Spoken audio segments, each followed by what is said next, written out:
Hi, I'm Rev Myron, minister through Pathways of Light, and I've been a Course in Miracles student for 40 years.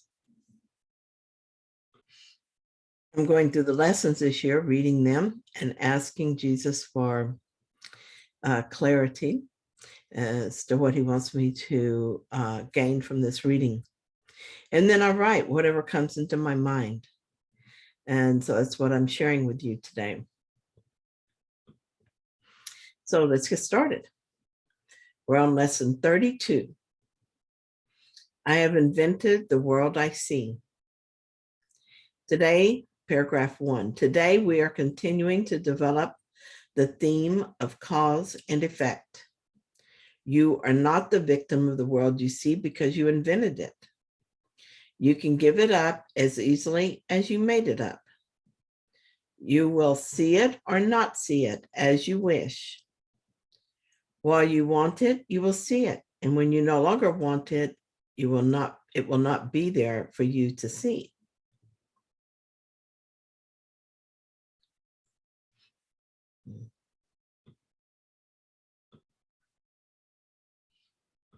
Okay, so what is the cause of our world then? It is a desire to be separate from God and each other so that we can be special. This causes guilt, and so we make the world a place to project that guilt, believing we will be getting rid of it. Of course, it goes nowhere. Ideas leave not their source. Since we made all of it up, literally inventing a world that makes this experience possible, there is no one to blame. The good news is that since we made it up, we can give it up. We do this by choosing to listen to the Holy Spirit rather than the ego. It is actually that simple. The ego will always take us deeper into the illusion, and the Holy Spirit will lead us out of it. The only way for us to know this is true and is something we want is to do it and let it prove itself. When the plumber came to my house to fix my faucet, I found fault with everything he did. This is because I was looking at him from the perspective of the ego. When I realized what I was doing, I asked the Holy Spirit to show me another way to see him. I preferred the Holy Spirit's vision because it made me happy and peaceful. When I stopped judging the plumber, I stopped pushing him away. I was able to envision us as one. How I see the world is always up to me. Our imagination. Well, let's look at paragraph 2. The idea for today, like the preceding ones, applies to your inner and outer worlds, which are actually the same. However, since you see them as different, the practice periods for today will again include 2 phases, one involving the world you see outside you, and the other, the world you see in your mind. In today's exercises, try to introduce the thought that both are in your own imagination. Again, as has many times, Jesus is reinforcing that the inner world and the outer world are the same. What is in your mind is projected outward and makes up the world as you see it. This is fact.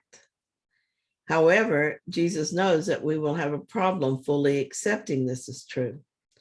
For that reason, he asks us to practice in 2 phases. First, use the outer world to practice with, and when the world you see, and then the world you see in your mind. Then he asks us to remember that both are in our imagination. So the practice, paragraph 3. Again, we will begin the practice periods for the morning and evening by repeating the idea for today 2 or 3 times while looking around at the world you see as outside yourself. Then close your eyes and look around your inner world. Try to treat them both as equally as possible. Repeat the idea for today unhurriedly as often as you wish, as you watch the images your imagination presents to your awareness. Paragraph 4. For the 2 longer practice periods, 3 to 5 minutes are recommended, and with not less than 3 required. More than 5 can be utilized if you find the exercise restful.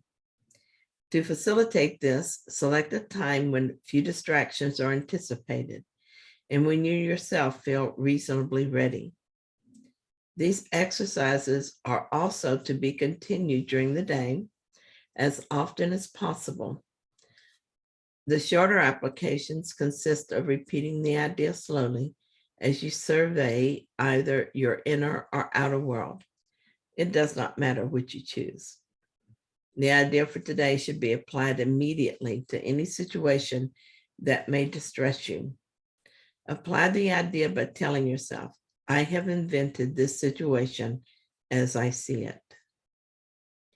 We're given many explicit instructions, very explicit instructions, and asked to use this lesson often during the day.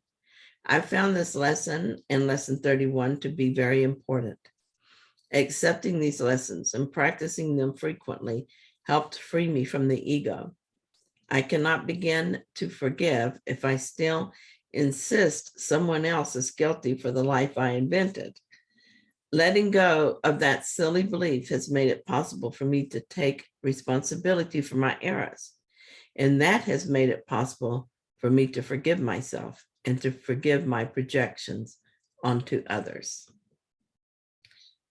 Thank you for sharing this lesson with me and for watching my video. If you found it helpful, please like it. And if you've not done so already, please subscribe. And I'll see you tomorrow with another lesson.